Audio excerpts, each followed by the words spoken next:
Estamos gravando. Doutor Pedro César Furlan, tudo bem? Tudo bem, bom dia aí todo mundo. Bom dia. Prazer aí receber esse convite seu, fiquei super lisonjeado em poder passar a experiência aí para o pessoal que está iniciando aí uma nova jornada, né? Uma escolha de profissão. Eu que fico feliz. Eu vou te apresentar, né, Pedro. Vou falar Pedro, tá bom? Tá Mas o bom. doutor Pedro, ele fez medicina, ele foi meu veterano na faculdade. Ele fez na PUC Sorocaba, né? PUC São Paulo, mas o campus Sorocaba, medicina. Aí ele fez residência em cirurgia geral e do trauma lá também, na PUC Sorocaba. Aí ele foi fazer residência em cirurgia plástica no hospital Sobrapar, Crânio-Face, que é em Campinas. Isto. E ele é titulado pela AMB e pela Sociedade Brasileira de Cirurgia Plástica, tá certo? Correto. Obrigado, cara, obrigado demais. Eu gosto muito de você, você sabe disso, desde a época da faculdade. Você foi um cara muito diferenciado, muito educado, muito gente boa mesmo, sabe? Então merece tudo que você está conquistando. Então não podia ser ninguém diferente para eu chamar para falar de cirurgia plástica. Hoje a Trilane vai falar de médica, você está falando de profissões, né? Médicas e não médicas. Hoje a gente fala de uma médica que é do cirurgião plástico. Vamos lá. Mas antes de falar, Pedro, da cirurgia plástica em si, vamos falar do seu passado um pouquinho de estudo, né? Como que era, de onde você é, como que era a sua relação com os estudos. Eu acho que seus pais não são médicos, né? Não são médicos. Então é assim, eu sou de uma cidade do interior de São Paulo, chamada Taiúva, tem aproximadamente uns 6 mil habitantes. Pertence à região de Ribeirão Preto. E eu estudei desde pequeno, em escola particular, né? Estudava numa cidade ao lado da minha, Jabuticabal. Acordava todo dia mais ou menos umas 5:30 da manhã, pegava um ônibus, ia para lá, estudava, voltava 1 hora, chegava 1:30, 2 horas em casa. Isso todo ensino fundamental, ensino médio. Aí, no terceiro colegial, eu decidi fazer o terceirão em Ribeirão Preto, no COC, que é uma escola mais voltada e como bastante para medicina. Lá em Ribeirão tem a USP, né, que todo mundo da região tenta passar. Aí eu fui para lá. Fiz o terceiro colegial, mas meio oba-oba, não estudei direito, entendeu? Queria aproveitar, morar fora, então não passei, óbvio, em nada, né? E aí, depois que a ficha começou a cair, falei, bom, se eu continuar tendo essa vida, meio estudo, querendo aproveitar, eu não vou passar em medicina nunca. Aí que comecei a focar ainda mais. Aí fiz um ano de cursinho lá, logo que eu terminei o terceiro. Não passei também nenhuma, inicialmente eu não prestei nenhuma faculdade particular, eu prestei só pública. E aí, conversando com outros amigos que já haviam passado por essa experiência, falou, se você tem oportunidade, acho que tem que ir para São Paulo fazer cursinho lá, que é mais focado, entendeu? É o dia todo e aumenta as suas probabilidades de entrar na faculdade. Aí eu fui fazer Tamandaré. Fiz um ano de Tamandaré, morei em São Paulo, mas eu falo para todo mundo que foi a época que eu não conheci nada de São Paulo. A minha rotina era acordar cedo, ler jornal, ia para o cursinho, ficava o dia todo, voltava, estudava, dormia, fim de semana também. Então foi um período bem difícil, mas que valeu a pena. E aí no final do ano eu passei em algumas faculdades e escolhi Sorocaba por conta da proximidade com São Paulo. Eu não queria fazer faculdade em São Paulo porque não queria morar em São Paulo, né? Como eu sou do interior, eu gosto, mas não queria fazer a faculdade em São Paulo. E acabei ficando em Sorocaba. A cidade me conquistou, você sabe. Fiz residência aqui, fui para Campinas e voltei para morar aqui. E hoje estou com a minha esposa desde 2018, instalamos aqui. E também uma excelente cirurgia plástica, por coincidência, né? Ela adora você. Mas é isso. E o período do cursinho foi bem conturbado, né? Porque aí tem a questão, as expectativas, vai chegando as provas, quanto mais tempo vai passando, você vai fazendo o cursinho, prestando e não passa, gera uma ansiedade maior ainda, né? Mas e seus pais nessa época? Porque seus pais não eram, seus pais, vai, vai solto, vai morar em Ribeirão, vai morar em São Paulo, como é que era? Porque seus irmãos também não são médicos, né? Não, eu não tenho pai, meu pai faleceu, eu tinha 2 anos, e aí ficou minha mãe com meu irmão e minha irmã. Minha irmã fez administração em agronegócios, que ela cuida, nós temos propriedade rural lá, e meu irmão fez agronomia. Então teve uma época do cursinho, os três estavam, eu no cursinho e meus 2 irmãos na faculdade. E aí a minha mãe, ela... Guerreira, hein? Ela Guerreira. sim, e ela sempre falou assim, você quer medicina? Você sabe que não vai ser fácil, mas eu vou te dar o suporte. Mas eu consigo fazer até um limite. Depois é você, entendeu? Pode ter o dinheiro que for, pode ter toda a estrutura familiar, mas é você. Ela sempre deixou bem claro. Então, quando eu falava, mãe, eu não vou no feriado, eu não vou citar o fim de semana, eu preciso estudar, ela falou, é você que decide. Ela só teve uma condição. Ela falou, enquanto você não entrar na faculdade, você não vai ter carro e você vai ter um limite mensal de dinheiro para gastar. Então era assim, era bem curta a grana, porque realmente era meio proposital para não gastar com outras coisas, entendeu? E ela me apoiou. Aí quando eu decidi ir para São Paulo, ela ficou meio assim, imagina uma cidade de 6 mil habitantes, ir para São Paulo, mas aí outros amigos já tinham ido, fomos conversar, ela falou, tudo bem, vai. Aí eu fui morar numa pensão, que só tinha estudante, e ficava lá o dia todo, então ela me apoiou. Eu ia bem pouco para minha casa, no ano que eu morei em São Paulo, eu fui acho que 2 ou 3 vezes no ano para Taiúva, e foquei mesmo. A minha mãe, ela não conseguia dar uma estrutura, sabe, de perto, assim, porque ela ficou viúva muito cedo, tinha os 3 filhos, tinha que trabalhar, mas ela sempre foi bem rígida com relação aos estudos, né? Então, se você não atingiu os objetivos, ela não, eu quero viajar, eu quero isso, ela não, sua meta agora é essa, enquanto você não passar e se dedicar, você não terá mérito para ganhar, entendeu? Eu falava, mãe, eu preciso de um carro em São Paulo, todo mundo tem carro. Ela falou, não, tem ônibus, tem metrô, tem carona, você consegue se virar, né? Quantas pessoas não têm carro, trabalham, são chefes de família, por que você precisa ter um carro? E hoje eu acho que sou bem grato por ela e pela educação que ela me deu mesmo. Isso eu queria transmitir para os meus filhos futuramente, porque acredito que isso também, tudo que é de mão beijada, muito fácil, você não tem aquela garra, né, de querer conquistar e chegar em algum lugar. Você é caçula? Eu sou caçula, filho único, o mais queridinho. Você tem cara mesmo, né? Mas viu, e seus irmãos também te apoiaram? Meus irmãos me apoiaram. O meu irmão mais velho ficou como pai, assim, um paizão nosso, mas ele sempre me apoiou. Ele ia às vezes para São Paulo, né, ia de carro ou de ônibus, a gente passava o fim de semana. Ele sempre me apoiou. Quando eu passei aqui em Sorocaba, ele veio comigo e a gente fez a matrícula. Ele falou: você vai morar em República, porque em República você vai aprender a ser gente. Você vai saber dividir as coisas. Tem o trote que vai te disciplinar. Você vai saber a ter educação, saber o seu momento. Ele morou em República, ele fez Ilha Solteira. E aí ele já foi atrás de República para mim, enquanto eu estava lá fazendo integração.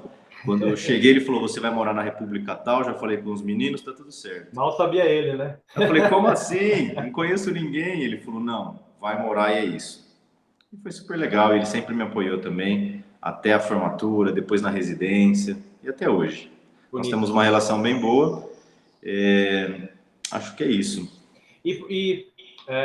Sua mãe não tem formação acadêmica, né? Tem? Não. Minha mãe não tem. Minha mãe estudou acho que até a 4ª série, como ela tem mais 7 irmãos, e minha avó não tinha condição econômica, então quase nenhum dos irmãos, hoje todos trabalham, mas não tem formação completa. É isso que eu gosto, sabe? Essa conversa, porque, cara, já gostava de você, já te admirava, estou admirando mais, porque que louco, né? Sua mãe, sozinha, infelizmente, criou os três se formaram, não que precisasse disso para ser alguém bem-sucedido ou, né, ser feliz, mas com louvor, né? E, cara, isso é genial, cara, isso é muito valioso, cara, isso é muito valioso, isso não tem preço. E você acha, uma pergunta pessoal, você acha que essa ausência, digamos assim, de uma família comum, né, ela deixou vocês, como família, e você como mais forte, como pessoa, correr atrás, ser mais determinado, dar mais valor para as coisas? Não, eu não acho. Mas, é assim, minha mãe sempre fala que tem duas vertentes, né? A gente poderia ir para o lado errado ou para o lado certo. Exato, é. Lógico, ela sempre tentou nos orientar, dando apoio, suporte.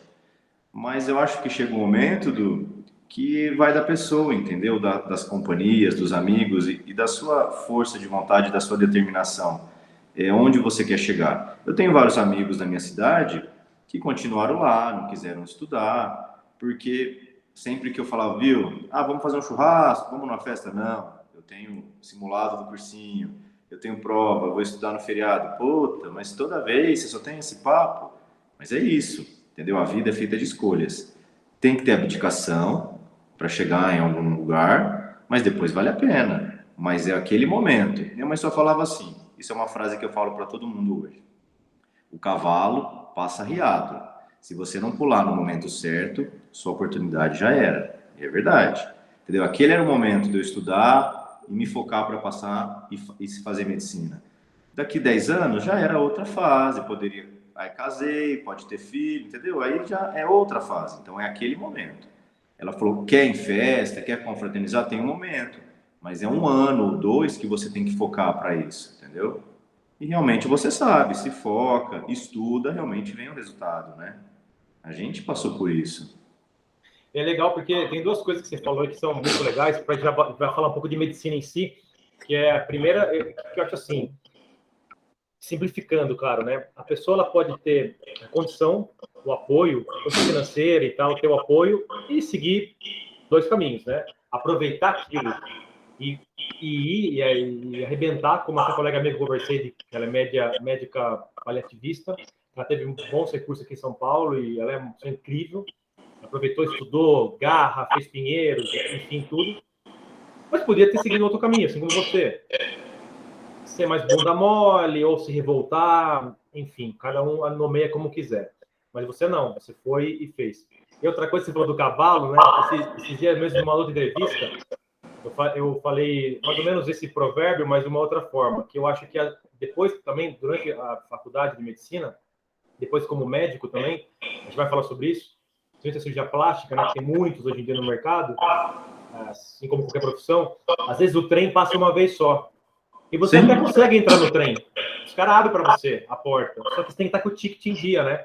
Então você tem que estar com as cartas na manga, você tem que estar com os cursos feitos, né? Com habilidades ali. Porque senão você vai sair do trem, meu amigo. Na próxima você já desce, né? Ou você até monta no cavalo. Mas você não montou direito, não traçou ele, cara, você vai cair do cavalo. E às vezes cai feio, se machuca e não se levanta mais, né? Então aproveitar. Por isso que eu acho que, antes de falar da cirurgia plástica em si, falar dessa sua história, que ela é muito bonita, cara. Ela é muito bonita, ela é muito legal. É por isso que você escolheu a medicina, é por isso que você está onde está. Não é de graça, né?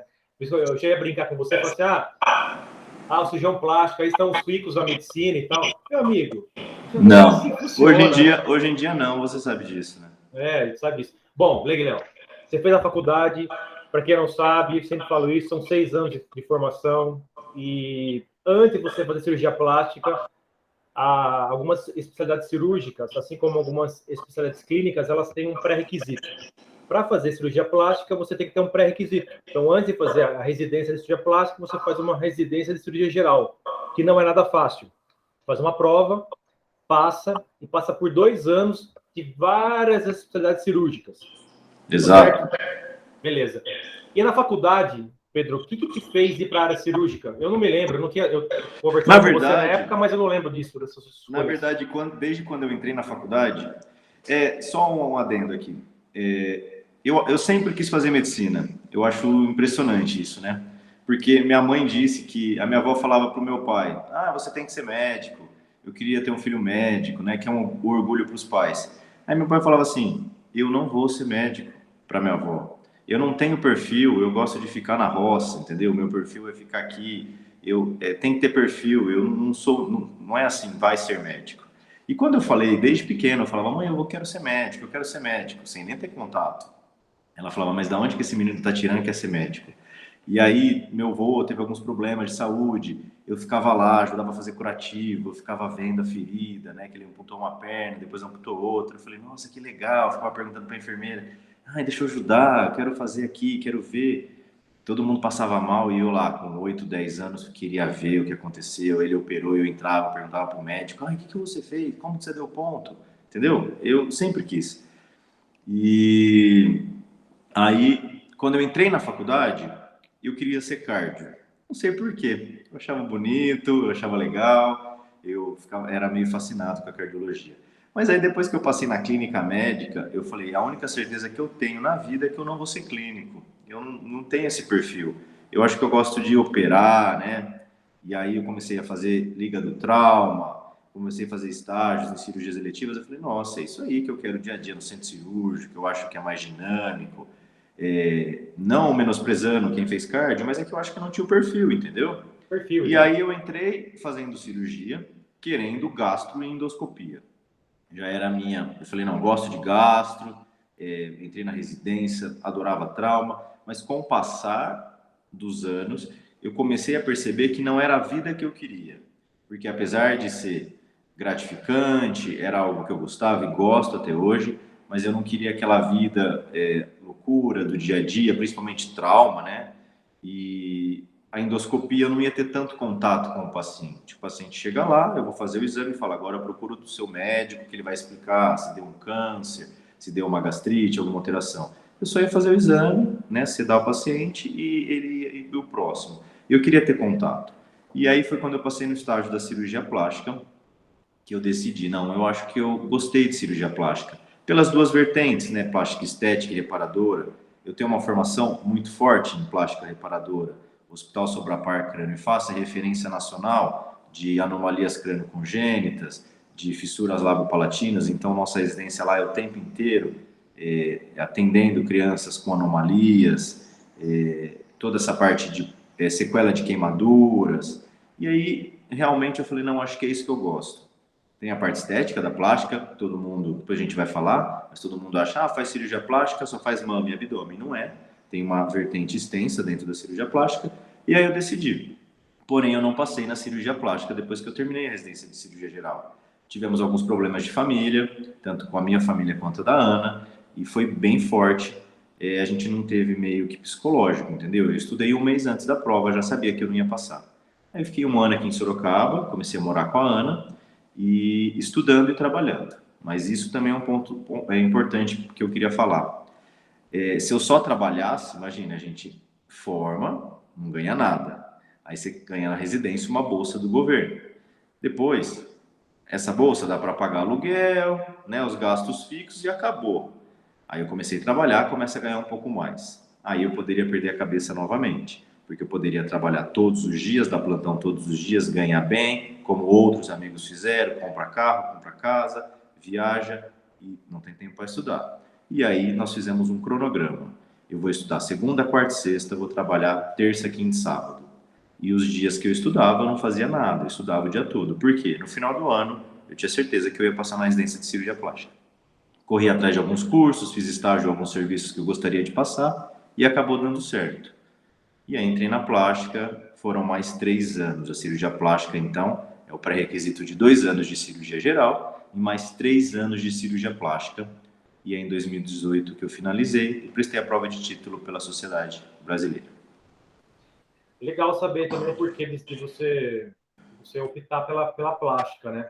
E então, dentro da plástica, você já falou, são 3 anos de formação, fora os 2 de geral, obrigatório, né? Pré-requisito que a gente fala, né? Exato. Nem todas as especialidades têm esse pré-requisito. Estava falando com essa colega, ela fez paliativas, precisa ter pré-requisito. Alguns não precisa ser clínica médica, mas pode ser geriatria, enfim. Otorrino já não é o caso, né? Ela é uma acesso direto, anestesista direto, oftalmologista direto, mas algumas especialidades são. E quando você começou a fazer por capacidade, por tudo, enfim, você fez uma excelente residência de plástica.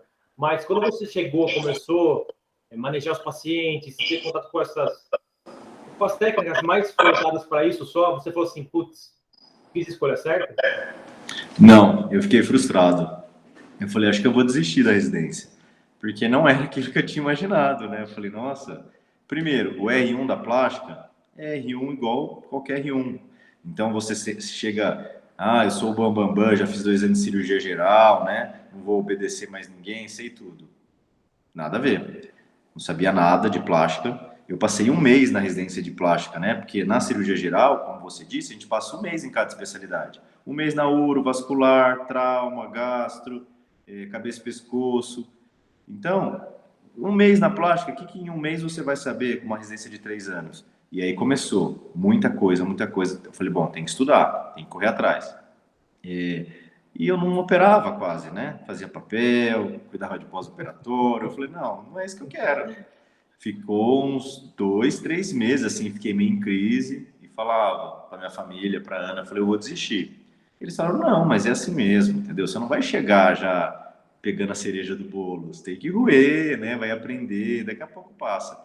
E aí foi indo, fui pegando gosto e realmente passando o tempo você vai percebendo que hoje é necessário, né? Você tem que ter aquilo, você tem que saber o básico, tem que saber primeiro examinar um paciente, a história clínica, como que é o pós-operatório, os cuidados, para depois, não é só ir lá e operar. Meu chefe sempre falava assim, operar, qualquer um consegue. Se eu colocar uma pessoa que nunca operou na vida, que não fez nem medicina, um mês aqui me acompanhando, ensinando, ele vai operar.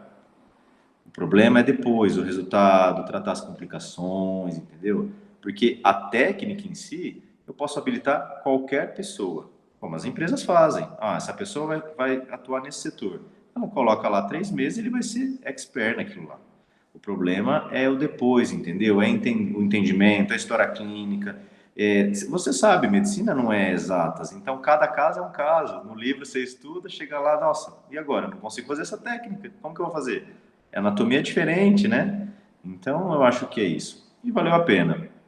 Depois que eu me formei, eu fiquei meio tendencioso. Você sabe, né? A gente trabalha no SUS, faço sobreaviso em um hospital particular aqui, então eu atendo bastante cirurgia plástica reparadora. Eu também atendo estética, mas eu gosto da parte reparadora. Trauma, tumor de pele, sequela de queimadura. Eu também hoje em Sorocaba eu auxilio um cirurgião que a gente faz reconstrução de mama. Então essa parte da cirurgia plástica, muitas pessoas não entendem ou não sabem. Então tem paciente que fala assim, doutor, você faz reconstrução de mama, mas você opera também abdômen? Você faz lipo? Não, isso é cirurgião plástico que faz, né? Não, o cirurgião plástico que faz tudo, entendeu? Mas depende qual área que você vai seguir. E hoje nós gostamos mais, tanto eu quanto a Ana, de face. Então, da parte de face. Qualquer cirurgia facial, nós temos um fascínio, gostamos mais do que corporal em si, tá? Eu acho que é isso, então. Só um adendo, hoje a cirurgia geral, quando você entra, fala, eu quero fazer plástica, como que funciona? Mudou a partir de 2018. Você já tem que decidir, no momento que vai prestar prova, se você quer uma subespecialidade ou não. Se você fala, não, eu quero fazer cirurgia geral e trabalhar como cirurgia geral do trauma, você presta uma prova e são 3 anos de residência.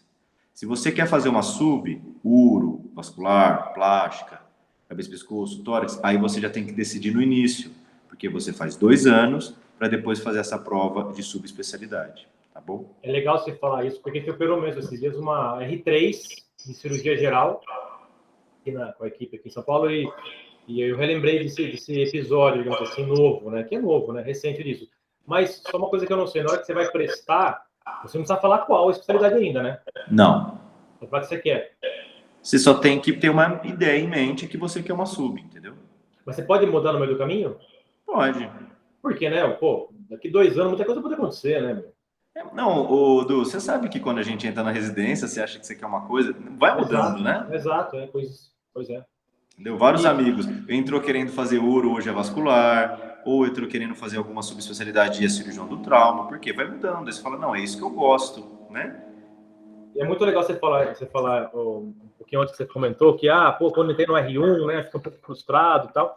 E é engraçado porque você sabe disso, a gente sabe como funciona, a gente passou isso na época do colégio, do cursinho, depois passou na faculdade, né, esse calouro, todo o trote, toda a hierarquia, aí na residência geral você também passou por isso de novo, aí você chegou na residência de plástica e achou que ia ser diferente, né? É engraçado, né? E assim, e quando você vai trabalhar num grande hospital ou numa grande equipe, você também vai acontecer uma coisa. É a mesma coisa. Isso para qualquer profissão, não é só médico, né? Então tem as frustrações, trabalhamos com doença também, não é só com... E aí que eu quero entrar. Porque o cirurgião plástico não trabalha só com global, né, meu amigo? Não é só fazer botox e todo mundo bonito, pelo contrário. A cirurgia plástica é super abrangente, de trabalhar com tumorações, até retalhos, então é um negócio super delicado, super importante. E vamos lá, vamos falar da residência de cirurgia plástica. Você se forma cirurgião plástico, aonde que você pode atuar tanto, digamos assim? Eu sei que, pô, é infinito, mas fale grandes áreas, assim, vai, o cirurgião plástico atua. Primeiramente, a cirurgia plástica ela tem umas 5 grandes vertentes. Então, é a crâniofacial, que a minha residência era especializada nisso, que atende anomalias crâniofaciais, congênitas ou adquiridas, fissuras labiopalatinas, toda essa parte. Microtia, malformação de orelha. Tem queimados, né? Que atende tratamento, centros de grande queimados, unidade de tratamento de queimados, tanto queimadura aguda quanto queimadura crônica, e as sequelas. Reconstrução de mama, que normalmente a gente atua junto com a equipe de mastologia. Então, o masto faz a mastectomia, esvaziamento axilar, e aí normalmente eles operam após nós entramos para fazer a reconstrução, imediata ou tardia. Microcirurgia, que aí atua bastante em cirurgia de cabeça e pescoço, feridas e traumas complexos, que é uma residência bem mais específica, demanda mais 1 ou 2 anos. Parte estética, dentro da parte estética tem a cosmiatria, que aí normalmente é necessário fazer uma pós-graduação terminando a residência, porque aí é botox, preenchimento, bioestímulo de colágeno, fios, mas isso é uma parte meio que em conjunto com a dermatologia, entendeu? Normalmente a mulherada gosta mais, porque é de consultório, dia a dia, não tem. Aí a parte estética em si, né, que é a parte lipo, mama, abdômen, toda essa parte corporal, lifting, rino, e tumores de pele, né, que hoje em dia o tumor mais comum no mundo são os tumores de pele não melanoma, que é uma incidência absurda e vai aumentar cada vez mais em conta da incidência solar, né? Então, isso são lugares que o cirurgião plástico pode atuar. Como decidir, na cirurgia plástica, eu achei muito interessante, todas as residências passam por essas etapas, entendeu? É obrigatório passar por todas essas áreas. Não necessariamente, terminando, você vai, eu vou trabalhar no queimados. Eu preciso ter uma residência, uma pós de queimados? Não, mas tem que ter uma vivência. Eu passei 2 meses em Limeira, na UTQ, morava lá todos os dias, só vendo queimado, o dia inteiro. Então, hoje eu sei tratar queimado? Sei, mas é porque eu passei esse período, tanto no R1 quanto no R2, entendeu? Você tem que ter. Reconstrução de mama? Tem que ver? Tem que ver, tem que passar, né? Então, isso é legal. Só que dentro da cirurgia plástica, quando a gente entra, tem 2 moldes. Você pode entrar pelo estágio ou pela residência MEC. Se é residência MEC, quando você se forma, você já pode atuar. É só você ter seu título lá pela residência do MEC, você consegue atuar em qualquer lugar, hospital ou serviço. Se você tem estágio, você tem que ter o título de especialista pela Sociedade Brasileira de Cirurgia Plástica, porque senão você não consegue atuar e entrar em hospitais, em outros convênios, enfim. Então, normalmente, eu era MEC, só que eu também prestei a prova de título pela sociedade. Mas quem só faz estágio, isso é importante, porque isso eu não sabia, né? Meio confuso. Você não sabe antes de entrar. Eu estou fazendo estágio de cirurgia plástica. É diferente, Pedro? Não, é a mesma coisa. A diferença, você sabe, não sei se na sua residência tinha estagiário, é que o estágio não ganha bolsa. E a residência ganha. Mas é o mesmo, não tem diferença, né? Você vai ter a mesma formação, mas você não consegue atuar se não tiver. É como se fosse um título, entendeu? Você não é especialista se você não tem o título da sociedade, porque o MEC não te garantiu esse título, o seu não era residência, era estágio. Como as outras subespecialidades também tem isso. Quem faz estágio tem que ter o título da sociedade. Tem alguns outros poréns também, e aí o assunto pode estender, mas na minha não tinha estágio, só tinha residência. Também tem isso, fora que não ganha bolsa, o estagiário. Ele tem que prestar prova, aí tem algumas coisas assim meio burocráticas, dependendo de onde você está. Então, por exemplo, a minha residência já é requisita pelo MEC. Então, eu me formei, já tinha o RQE, que é o registro de especialidade. Sim. já sou especialista. Porém, prestei o título também e tal, por quê? Porque em grandes hospitais aqui em São Paulo não dá, você tem que ter o título para poder até fazer o cadastro, né? Aqui também. Então não tem como. E há um detalhe também por exemplo, na dermatologia, em algumas tem lugares para fazer residência de dermatos, tem que ter pré-requisito a clínica médica. Só Exato. que a residência de clínica médica. Não adianta você ter feito estágio de clínica médica. Então, para o cara aí ficar atento, eu vou falar com o dermato amigo meu também, ele vai explicar melhor, mas tem que ter, você falou, é legal pensar nisso na hora também, dos estágios das residências. Mas, enfim, como que você enxerga hoje o profissional, o cirurgião plástico, o Pedro, nível nacional? De prestígio, salário, reconhecimento, eu não quero saber números, mas assim, como que você enxerga isso? Porque, ao meu ver, mudou muito nos últimos 10 anos o panorama. A gente que está dentro e vê os amigos e tudo, não é esse glamour, não é esse negócio aí, não. Tem, claro, tem as estrelas, mas não é assim que funciona, né? Como que você vê isso? Eu acho que muitas pessoas decidem fazer cirurgia plástica pensando no status ou no retorno financeiro. E aí cai do cavalo. Porque quando você sai da residência, como você disse, não é assim tão fácil. Eu vou lá, posso ser milionário, montar uma clínica e no outro dia vai estar lotada a minha agenda e eu não consigo ter horário para paciente. Não é. Cirurgia plástica é muito boca a boca, é muita indicação, confiança na relação médico-paciente. Então, hoje em dia, deu uma decaída porque tem muito profissional, né? Principalmente em grandes centros, metrópoles, nessas regiões que conseguem concentrar o maior número da população, tem muito cirurgião plástico. E cada vez mais as pessoas querendo fazer cirurgia plástica com essa ideia de que é muito, vou ter um glamour, vou ter um retorno bom, mas infelizmente você tem que ter um resultado, ter algo a mostrar e saber que vai ser difícil no começo, entendeu? Não é assim, você sabe, quando a gente se formou, a gente veio para cá, aí conseguimos lá trabalhar no Adib, com tumor de pele, com SUS, não tinha consultório, o primeiro ano que eu terminei a residência não tinha consultório, entendeu? Aí que eu comecei a me planejar. E abri depois o consultório, aluguei uma sala, um horário por semana. No começo quase não tinha paciente, tinha dia que eu vinha aqui só para falar que eu estava no consultório, mas não tinha paciente. E depois foi indo. Hoje, graças a Deus, estamos terminando de construir o nosso consultório e a pandemia veio para mudar realmente os nossos planejamentos. Mas é difícil no começo. Normalmente, a sociedade diz que são dentro de 5 anos que o médico cirurgião plástico forma, que ele vai começar a ter um retorno e uma boa cartela de pacientes, um volume cirúrgico, entendeu? Não é assim, se formou e, bom, pronto. Já vou ter o carro que eu quero, da moda, vou ter uma casa na praia, comprar um iate, não é assim.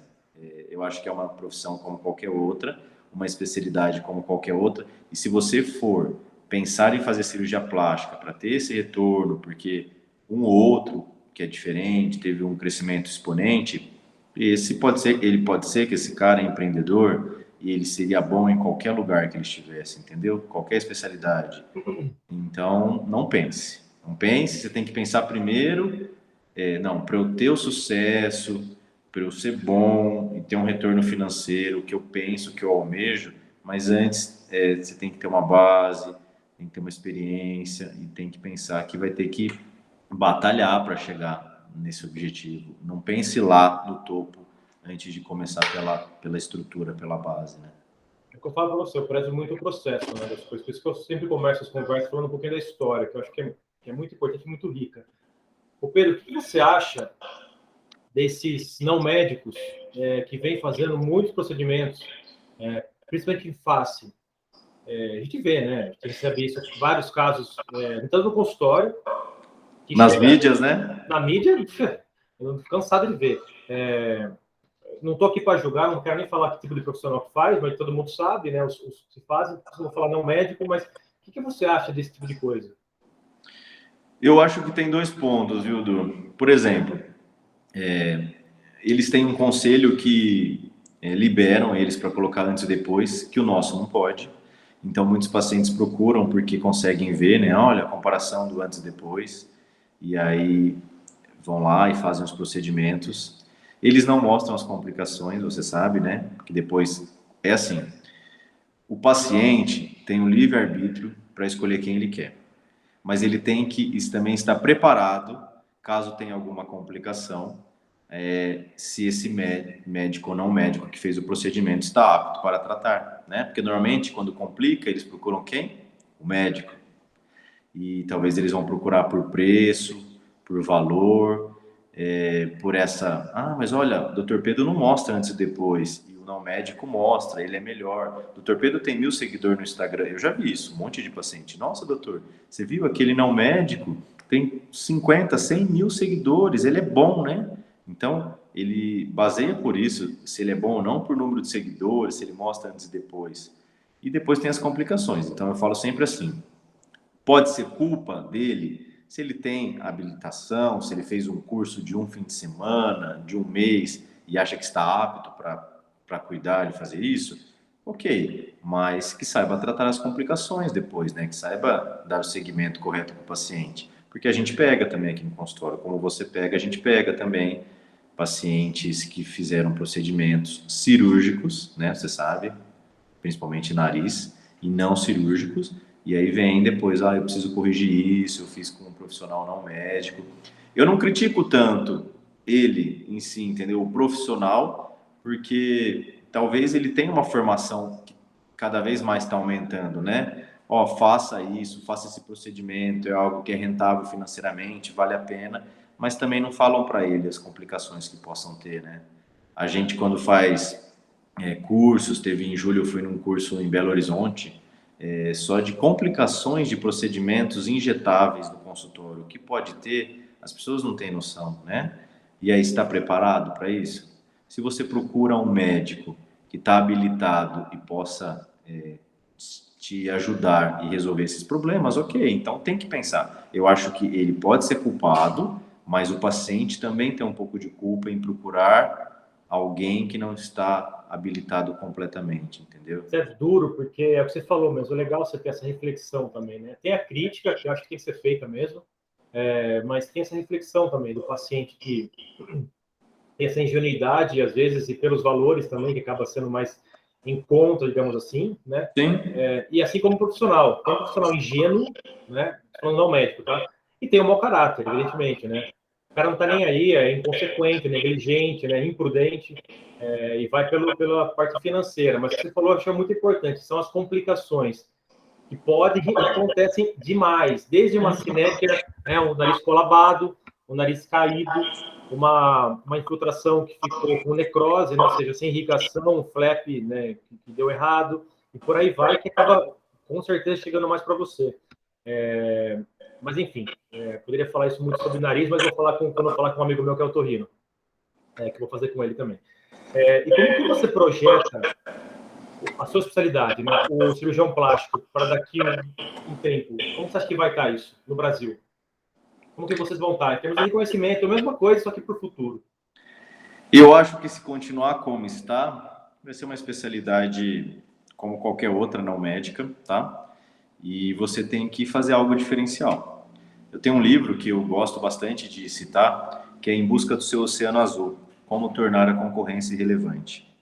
E depois que eu li esse livro, eu comecei a pensar que realmente não adianta você falar, não, eu sou cirurgião plástico, tenho uma clínica bonita, opero tudo, porque não vai ter sucesso, entendeu? Você tem que ter algo bom e você tem que ser referência e buscar isso através de cursos, né, de especializações e mesmo se manter atualizado, porque a cirurgia plástica em si, quando você termina e vai correr atrás, vai em busca do seu emprego, né, de começar a operar, não é tão fácil assim. Cada vez mais eu percebo que os médicos mais novos, formados, têm essa visão do que é muito fácil, entendeu?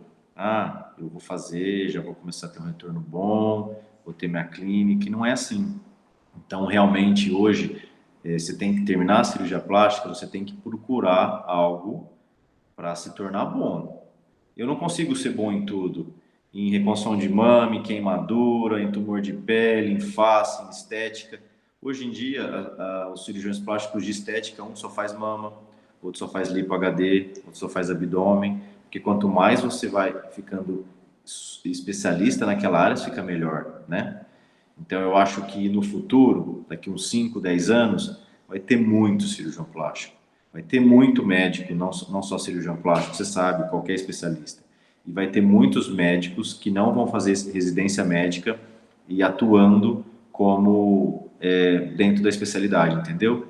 Eu faço um curso de um fim de semana e sou otorrino já, né? Consigo operar nariz. Eu faço um curso de um fim de semana médico, isso não são não médico. E começo a fazer preenchimento. Então, eu acho que a gente tem que correr atrás mesmo, se especializar, se atualizar e tentar buscar seu oceano azul, né? Você tem que ir atrás disso.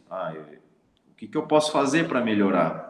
Como eu me vejo daqui 5 anos, do jeito que eu tô, eu não vou estar ultrapassado? O que tem de novo hoje? O que tem de tecnologia? O que eu posso aprender? Você sabe que a residência é só um trampolim. Você aprende o básico. Depois você tem que correr atrás, né? Então, quando você for decidir qual especialidade você quer médica, você tem que saber que a residência é só uma base, que depois você vai ter que correr atrás. E a cirurgia plástica é assim também. As pessoas vão começar a perceber e ter essa noção nos próximos 5 a 10 anos, isso a gente sempre discute, que não é assim. E cada vez mais, quando eu terminei já estava difícil, eu acho que quem está formando agora está mais ainda, tanto por conta da pandemia, né, que a formação aí ficou um pouco deficitária. Eu conheço alguns colegas que terminaram a residência, estão mais um ano na residência para operar, sabe, porque ficaram um ano parado, e quando formar, o mercado já é outro.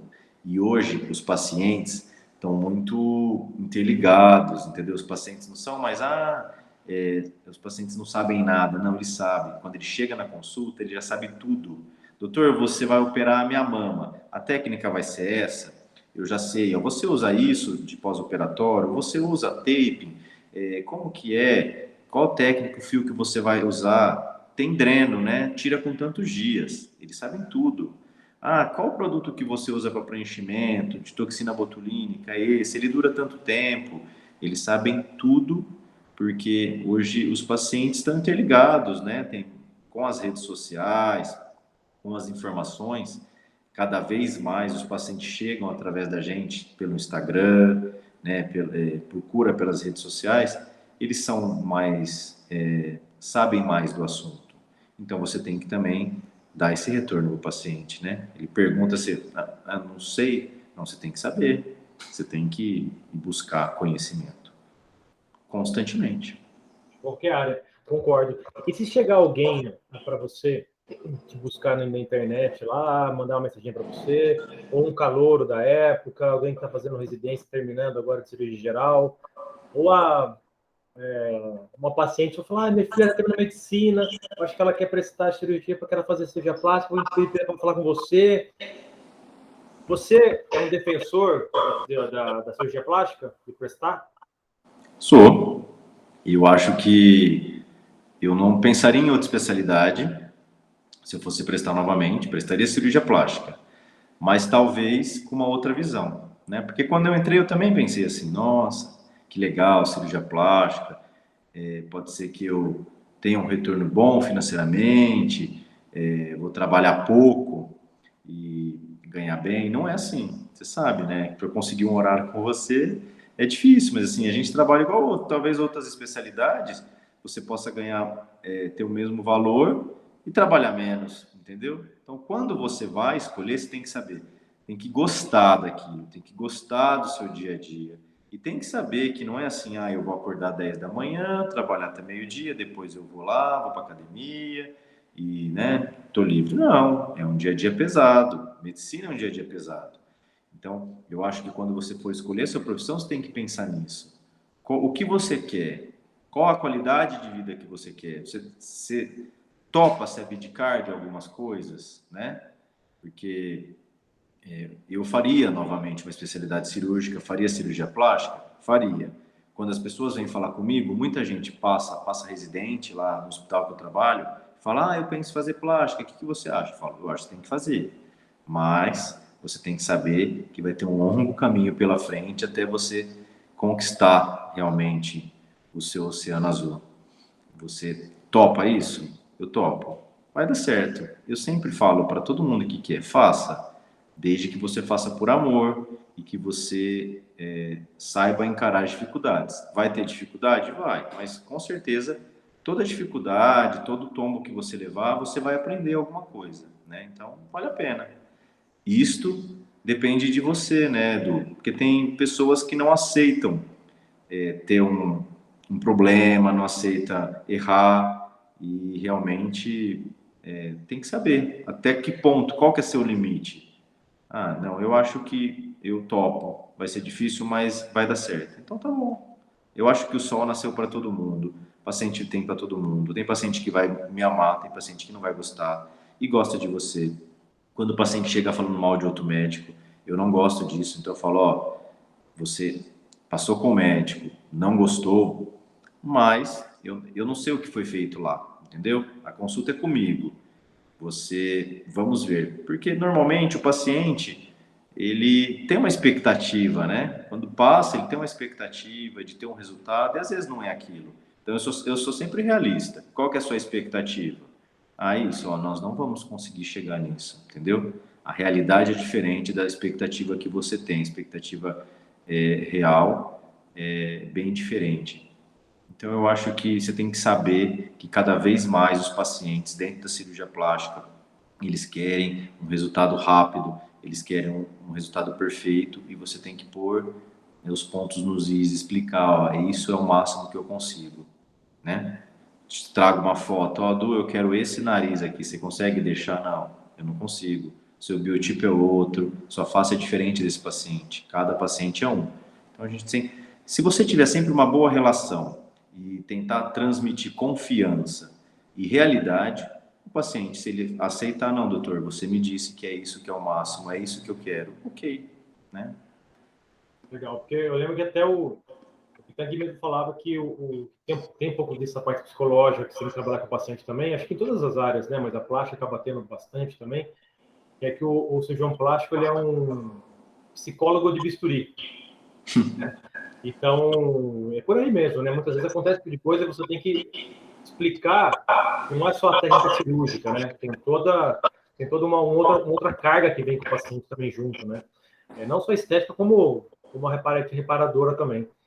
Poxa, gostei demais de falar com você. Obrigado, demorei, mas eu consegui te pegar. Obrigado você, eu fiquei muito feliz com o convite. Você é uma pessoa sensacional, sempre fui seu fã também e desejo o maior sucesso aí para você. O que precisar, estamos por aqui, tá bom? Tamo junto. Se alguém quiser te procurar, você tem uma. Agora eu já vi algumas fotos aí, né, da clínica que vocês estão fazendo. Em Sorocaba, no interior de São Paulo. Como que alguém, enfim, tira dúvida da residência ou procurar seus serviços mesmo? Eu tenho o meu Instagram pessoal, que é @Dr. Pedro César Furlan, e nós temos um Instagram profissional, que é @Penese Furlan. Nossa clínica está mudando, vai mudar de nome, mas lá tem todas as informações. O nosso Instagram, Penese Furlan, é voltado para a cirurgia plástica, o que nós fazemos, né? Então, bastante posts semanais, informativos, nossa rotina. E o meu Instagram pessoal tem algo da minha vida, algo da profissão, mas nesses dois Instagram, pode tirar dúvidas, falar, na medida do possível eu respondo quando der. Mas é isso. Show, obrigado mesmo. Um abraço, bom fim de semana. Gosto de você. Gosto Até mesmo. mais. Você é um cara demais. Gostei muito da sua história também. Um beijo. Manda um beijo para Ana. Beijo. Valeu. Tchau, tchau.